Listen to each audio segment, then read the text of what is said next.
आई भैया पहलका कैसेट में सबरी चरित्र गौले रहने जो आपके आशीर्वाद से बहुत बढ़िया भइल। आप सब बड़ा ध्यान से सुनने फिर ये परी के एगो आप सबके बीच में एगो कथा ले आओ तनी। लोग कहेला गड़िका तर गई अजामिल तर गए सज्जन कसाई। तो गड़िका के रहली गड़िका कैसे तरली यह हमार कथा बा आज। कि राम नाम रटना से काम बन जाला सो, जिंदगी के दुख हूँ कट जाला जाप से। तो एक नाही दुई नाही तीन नाही चार बार जन्म जन्म के लोग तरी जाला पाप से। तो एक घड़ी आध घड़ी आधों में आध घड़ी भजला से दूर हो जाला संताप से। तो करता धीरज यरज हरज न जनिहा कि दुर्दिन में जप के तू पूछ अपने आप से।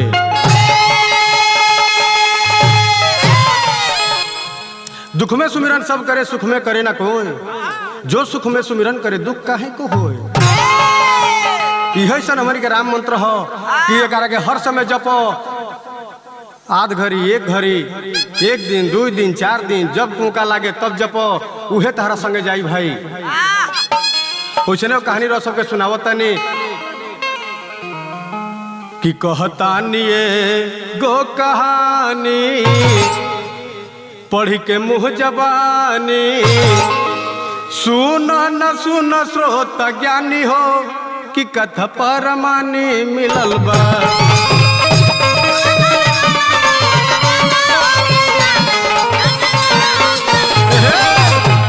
सुन न सुन स्रोत ज्ञानी हो कि कथा परमानी मिलल बा।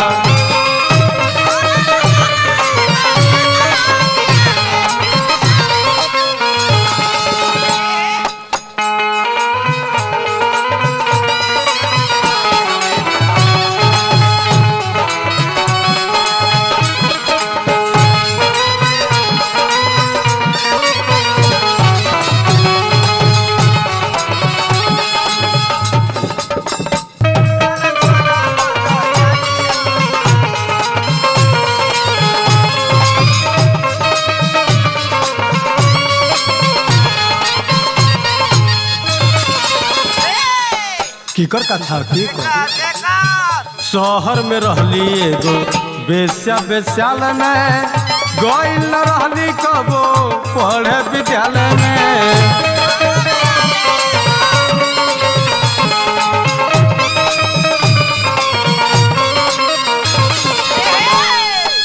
शहर के घटना हो। शहर में एगो बेस्या रहत रहली नगा भाई। शहर में रहे वाली बेस्या जे को विद्यालय कोई ही ना रहे वो बेस्या कम कथा सुनाओ तनी। शहर में रहली एगो बेस्या बेस्यालय में गइल न रहली कबो पढ़े विद्यालय में।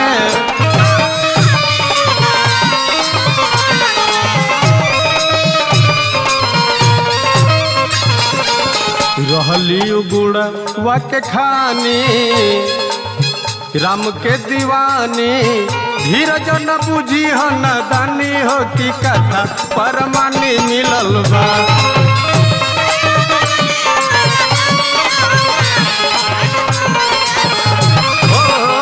धीरज न बुझी हो न दानी हो कि कथा परमानी मिलल बा।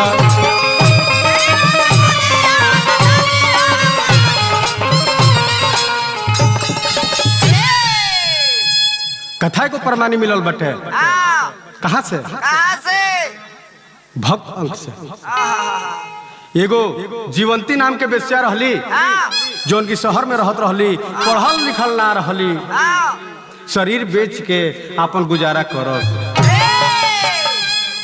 शरीर तो बेचस लेकिन मन में हर समय ये लागल रहे कि जो हम कर्म करतनी कुकर्म हो। इहे सोचत रहली अपना छत के खड़ा होकर अपना छत पर खड़ा होकर यह बात सोचत रही। चले घर के नीचे से एगो सुगा वाला गुजरत रहे, सुगा ले लो कहत कहत अपन बेचारा जात रहे। जीवंती बेसिया देखली कि सुगा वाला जाता, कहली कि ये सुगा वाला तनी हमरो कोठा पर ले चली आवो, हमरो एगो सुगा लेवे के बा।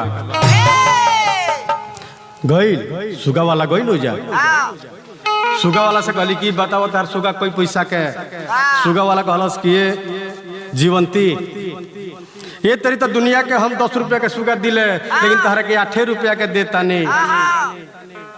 लेकिन के तरी जीवंती बेसिया कहतरी कि सुगा वाला तू ऊपर ले आवो, आके सुगा के कीमत बताओ, कि सुगा वाला तू ऊपर ले आवो, सुगा वाला तू ऊपर ले आवो, आके सुगा के कीमत बताओ, आके सुगा के कीमत बताओ, सुगा वाला तू ऊपर ले आवो, तू ऊपर ले आवो, सुगा वाला तू ऊपर ले आवो।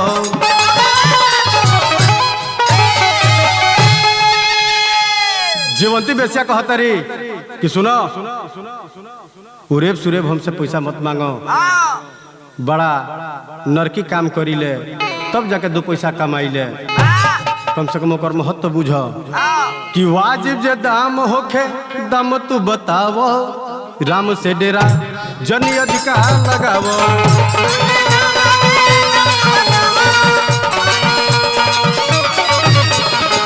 वाजिब जे दाम होखे दाम तू बतावो, राम से डेरा जनी अधिकार सुनावो,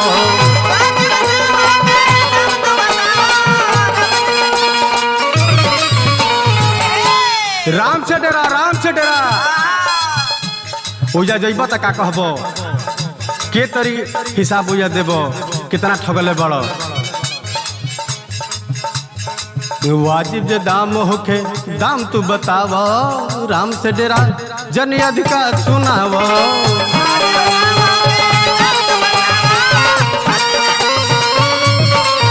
पूज धीरज के सब जन छुआवो, पूज धीरज के सब जन छुआवो, सुगा वाला तू ऊपर ले आवो, सुगा वाला तू ऊपर ले आवो।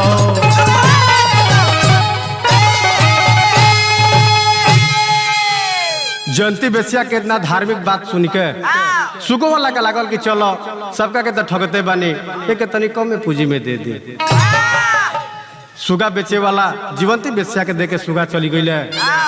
इन्हें जीवंती बेसिया का करे, जब तक अपन धंधा होके धंधा करे, आ जब ओकरा से खाली होके तो सुगा के लगे आ जा आ कहो कि ये सुगा राम राम कहो, ये सुगा राम राम कहो। ये तरी कही के खलिहा समय के जीवंती बेसिया राममय अपन बना लिहलस, लेकिन कर्म गति ना ही टरे। एगो उहो समय आई कि एके साथे राम राम कहते में सुगा और जीवंती बेसिया के मृत्यु हो जाता है। कवि का भाव लागल, अरे कि आई गईल हो संग ही मुँह के दिनवा, एक संगे नक्षत्र बन गई, समय बन गई कि आई गईल हो संग ही मुँह के दिनवा, आई गईल हो संग ही मरे के दिनवा। का भइल जब मुँह के समय आ गई तो तक संग करत रहली राम राम हो, तो तक संग करत रहली राम राम हो, नसवर शरीरिया के कटकनी से काम हो, नसवर शरीरिया के कटकनी से काम हो, रटत रटत घट से निकल परनमा आई गईले हो छन में मुए के दिनवा आई गईले हो संगई मुए के दिनवा आई गईले हो संगई मुए के दिनवा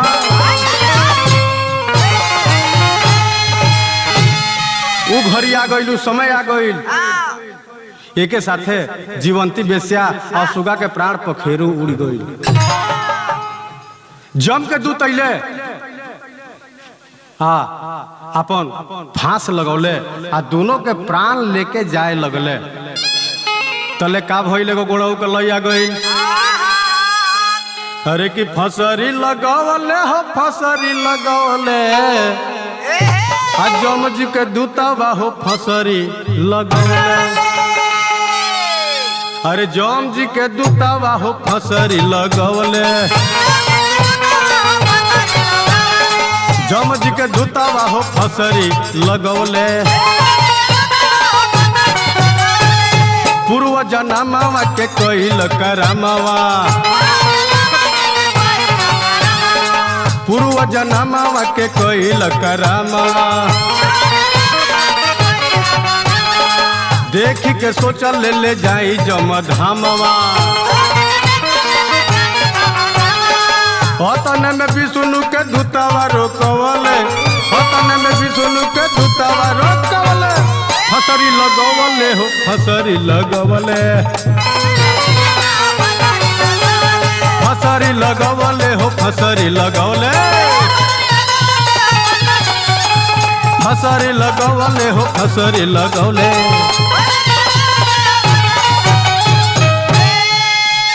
अब देखी मुए वाला के हुआरी मारे वाला के हुआरी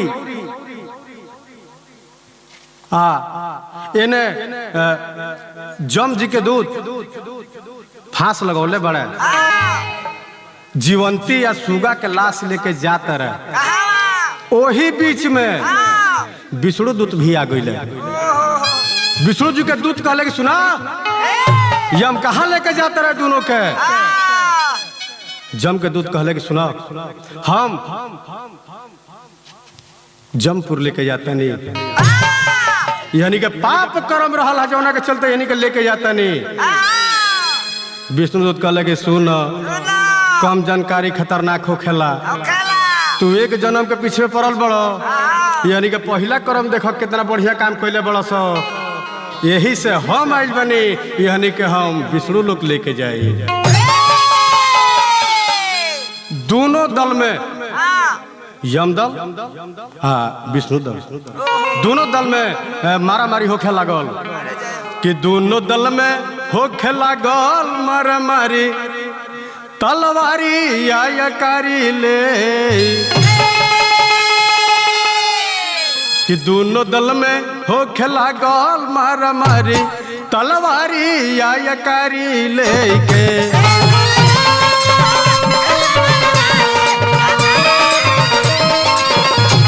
दोनों दल में होखे लागल मारा मारी तलवारी आयकारी लेके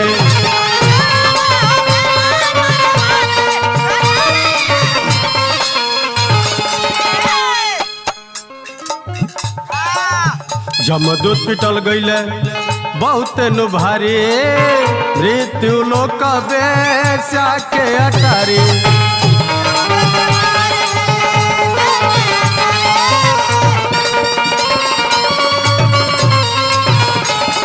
जमदूत पिटल गईले बड़ा भारी मृत्यु लोक बेस्या के अटारी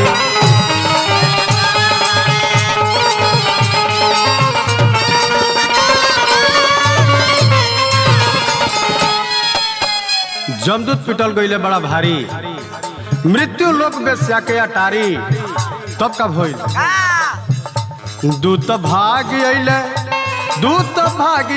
हो दूत भाग अइले जम के दुआरी तलवारी आय करी लेके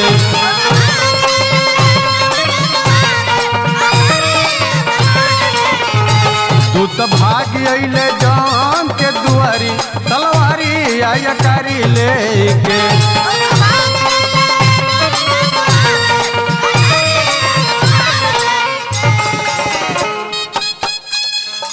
कहले भाग कर चलिए ले हम लोग में आ यमराज से कहते रहे हे महाराज हमनी के बचाई, हमनी के प्राण पखेड़ उड़ सकेला, विष्णु दूत हमनी के पीछे से लखे दिले बाड़े, ऐसे प्रभु हमनी के जान बचाई, जान बख्शी हमनी के।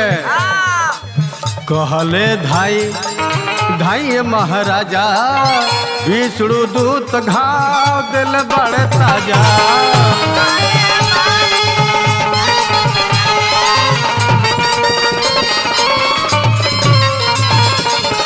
कहले धाई धाई महाराजा विष्णु दूत घाव दिल बड़े ताजा।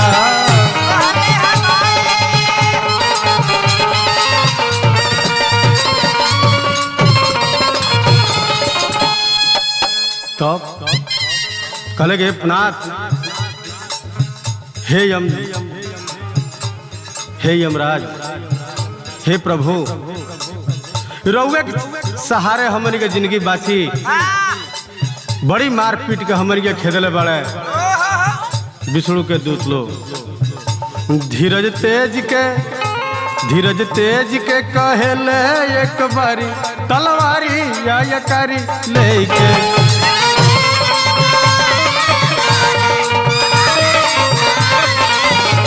धीरज तेज के कहले एक बारी तलवारी या यकारी लेके।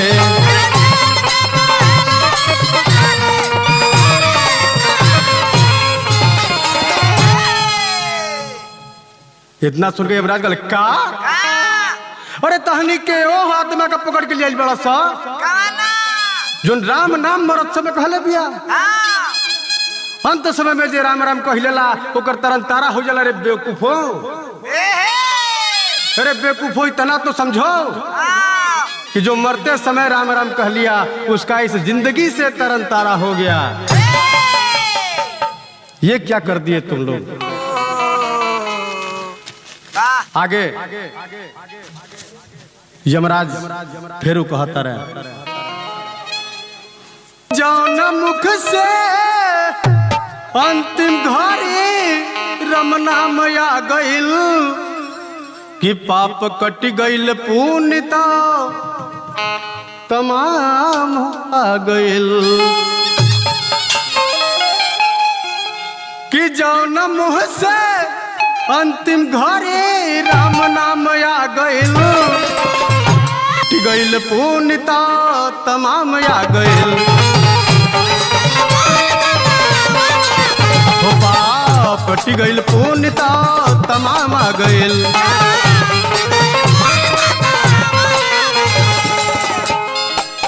आगे यमराज कहता रहे कि तनिक अंदर इतना बुद्धि होखे के चाहिए, इतना समझ होखे के चाहिए। अंतिम में जे राम नाम जपेला हो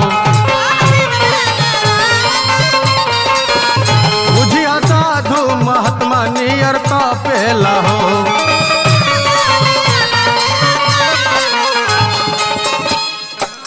तनिक इतना बुद्धि होखे के चाहिए, इतना समझ होखे के चाहिए कि जेकरा मुख से अंतिम समय में राम नाम आ गइल वो कोट कोट जो संत सन्यासी पूजा पाठ करेले तपस्या करेले ओकरा बराबर के वो पुण्य हो जाला।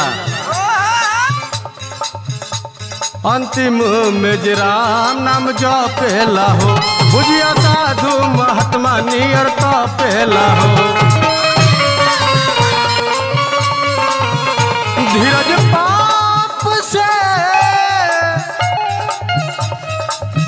धीरज पाप के संताप से निष्काम आ गइल। पाप कटी गइल पुण्य तो तमाम आ गइल। धीरज पाप के संताप से निष्काम आ गइल।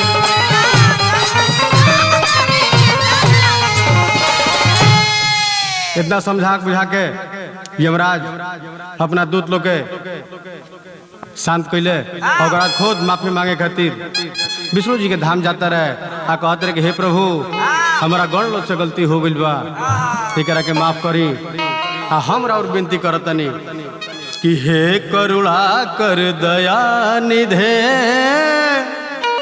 हमनि पदया करी सीधे। हे करुणा कर दया निधे हमन पदाया करे सीधे।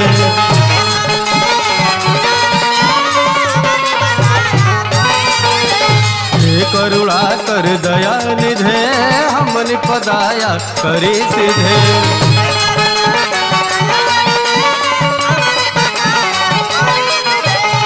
गलती सगरे माफ करी गीला सिकवा साफ करी।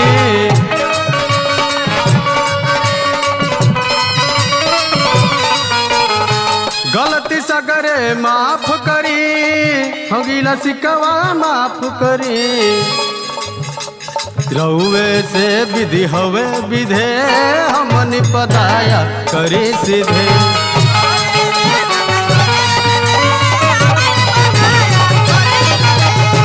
करुणा कर दया निधे हमन पदाया करी सीधे।